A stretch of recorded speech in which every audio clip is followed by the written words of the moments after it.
मसीह का प्यारा वचन, ये है वचन, प्यारा वचन, यीशु मसीह का प्यारा। परमेश्वर के धन्य नाम की महिमा हो।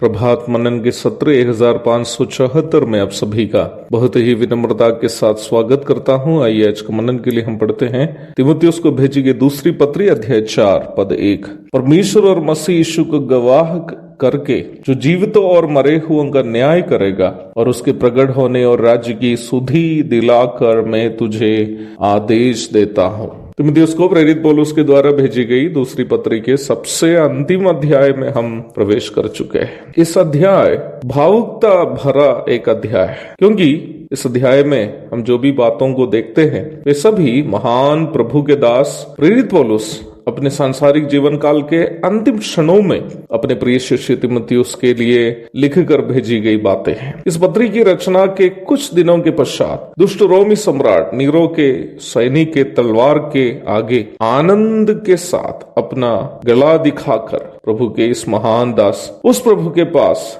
जिनको उन्होंने प्राण से ज्यादा प्रेम किया चला गया। अपनी मृत्यु को आमने सामने देखते हुए प्रेरित पौलुस प्रभु की सेवा करने के संबंध में अति महत्वपूर्ण कुछ बातें तीमुथियुस के साथ बांटते हुए हम इस अध्याय में देखते हैं। उन महत्वपूर्ण बातों को बताने के पूर्व वो प्रभु यीशु मसीह के बारे में एक बात याद दिला रहा है। मसीह यीशु जीवितों एवं मरे हुओं का न्याय करने वाला है। मेरी समझ से यीशु मसीह का ही एक प्रस्ताव को पौलुस यहाँ अपना शिष्य को याद दिला रहा है। यूहन्ना 5:22 में यीशु मसीह का उस प्रस्ताव को हम देखते हैं। पिता किसी का न्याय नहीं करता, परंतु न्याय करने का सब काम पुत्र को सौंप दिया है। चाहे मसीह के न्यायासन में विश्वासियों का न्याय हो या बड़ा श्वेत सिंहासन के सामने विश्वासियों का न्याय हो, दोनों प्रभु यीशु मसीह ही करने वाला है। यूहन्ना 5:27, दूसरा कोरिन्थी 5:10,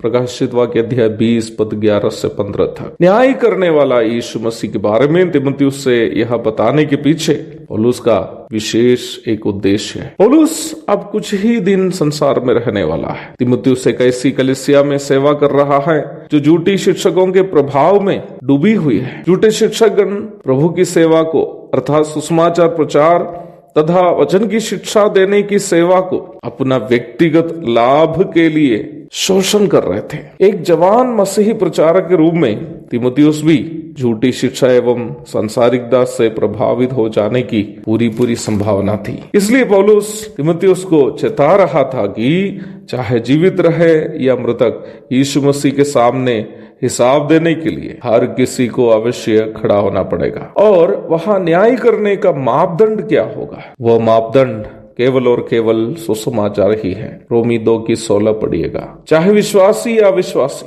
सुसमाचार के प्रति हमारी प्रतिक्रिया ही वो मापदंड होंगे जिसके अनुसार प्रभु हमारा न्याय करेगा। सुसमाचार स्वयं प्रभु यीशु मसीह है। यीशु मसीह के प्रति हमारा आत्मसमर्पण ही वो मापदंड होगा जिसके अनुसार प्रभु हमारा न्याय करेगा। क्या अविश्वासी सुसमाचार को ग्रहण किया? क्या विश्वासी सुसमाचार के प्रति वफादार रहा?